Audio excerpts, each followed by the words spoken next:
Okay, so I'm going to be showing my little friend here how to find the least common multiple of these three numbers, and we're going to use prime factorization.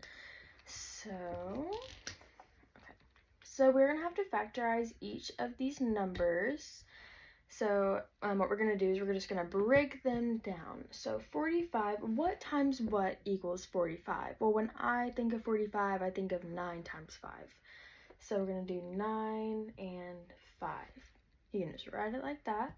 Okay, and now we got to look at these two, and notice that 5 is a prime number, so we're just going to leave it because you can't break that down any further.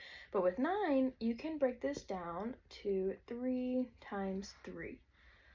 So 3 and 3 are both primes because, again, nothing besides 1 and itself can equal 3, Right, okay, so 45 is done. So now we're going to move on to 56.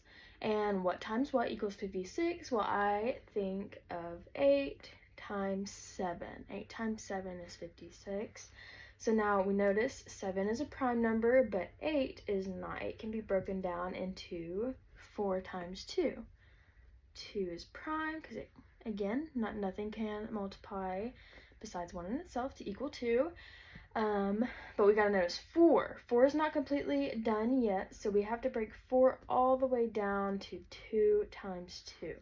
And now that we have all of our prime factors of 56. Okay, so we're just gonna move on. That's complete. We're gonna move on to 150.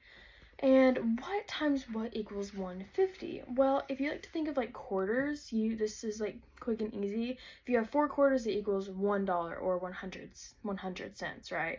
So if we add 2 more quarters, that is 6. So quarters are worth 25 cents, right? And we have 6. That's just like a quick, easy way I like to think of it instead of, multiplying over here and just trying to figure out. Or if you look at the number, you could do 15 and 10 because we have 15 and a 0, so 15 times 10 is 150. But we're just gonna use right here, use our little quarter method. And since neither one of these are prime, we have to break these down. So 5 times 5 is 25, and 6 is 3 times 2, right? So those are done as well. Okay, so what I like to do is I like to write, I'm just gonna separate those. I like to write my prime numbers down here. And when you write these down, you want to make sure that they show that they multiply. This is 2 times 2 times 2 times 7. And then we have 5 times 5 times 3 times 2, right? Okay, so, I'll show you another way to write it. If we're there yet.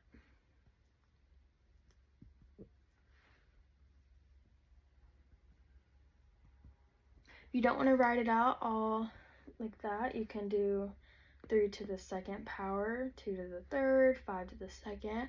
But since I want to see everything, since we do have to multiply those in the end, I like to write it all out. Okay, so now what we're going to do is we're going to look at each of these sets, and we're going to determine which set has more of each number. So for example, we have 3 times 3 over here, and we also have a times 3 over here.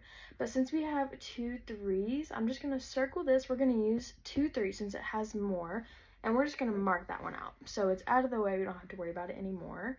So we're going to do the same thing with 5. Look at this times 5, and then we have 5 times 5. We have 2 5s. So we're going to use this, circle that one, mark this out, right? And then the same thing with the 2s. We have 3 2s right here and only 1 over here. We're not going to use that 2, that lonely 2 over there. We're going to use these, and then we have just 7 left over. So now what I like to do is just write all of these out underneath. So we can easily break these down, multiply them all together because we can see them visually, right? Okay, So now we're going to use multiplication skills, and we're going to simply just multiply these numbers together. So we know 2 times 2 is 4 right here, and we're going to multiply that by another 2. So we know 4 times 2 is 8. So I'm just going to write it like that. Okay, so we're going to do the same thing. 3 times 3 is 9. 5 times 5 is 25. And 7. Okay, so we're going to use our multiplication skills once again, right? And we're going to do 8 times 9, which equals 72. And since we don't know 25 times 7 right off the top of our head, then I'm just going to add that down here. But actually, since we did do 25 times 6 up here, we could just add 25 to 150, right? Quarters. So we have $1, okay? We have $1, which equals 100, and then we're adding 3 quarters, since we have 4 quarters and $1, and we need 3 more. So we're gonna do 100 plus whatever 3 quarters equals, which is 75 cents, and it's gonna be 175. That just makes it easier for us, and we just skipped a step. But if you need to write it over here and multiply it, that's perfectly fine too, okay? Alright, and now since we had these 2 big numbers, we're going to want to come over here and multiply those. Okay, so 5 times 2 is 10, carry your 1, 14, it's going to be 15, carry your 1 again, and it's going to equal 3.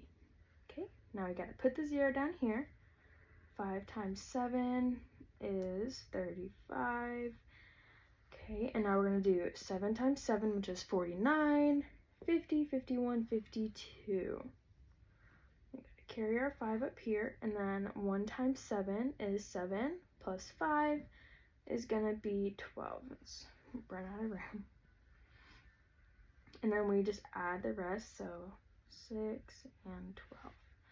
Okay, so our least common multiple, oh, I just wrote that completely wrong, oops.